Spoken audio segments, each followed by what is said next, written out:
Crime reporters TV ન્યૂઝમાં આપનું સ્વાગત છે। નેત્રંગ ગ્રામ પંચાયતનું વીજ બિલ બાકી પડતા જીબીએ જોડાણ કાપવાની ફરજ પડી।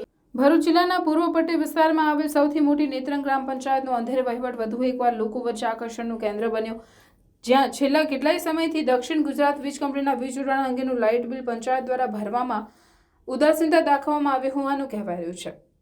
અંદાજિત 5 લાખ ઉપરાંતનું પંચાયત ઓફિસ અને સ્ટ્રીટ લાઇટના બાકી પડતા નાણાંની ભરપાઈ પંચાયત વહીવટકર્તાઓ દ્વારા ભરવામાં ન આવતા આખરે જીબી વિભાગે અંધેર વહીવટકર્તાઓ સામે લાલા કરી હતી અને વીજ જોડાણ કાપવામાં આવ્યો હતો। અત્રે ઉલ્લેખનીય છે કે જિલ્લાની અનેક પાલિકા અને ગ્રામ પંચાયતમાં અગાઉ જ પ્રકારના અંધેર વહીવટના દર્શન પ્રજા કરી ચૂકી છે। તેવામાં નેત્રંગ ગ્રામ પંચાયતનો અંધેર વહીવટ પણ કેમ પાછળ પડે તેવી બાબતો હાલ નેત્રંગ ગ્રામ પંચાયતના કપાયેલ વીજ જોડાણ બાદથી લોકો વચ્ચે ચર્ચાનું કેન્દ્ર બની છે। રિપોર્ટર વિજય વસાવા, નેત્રંગ।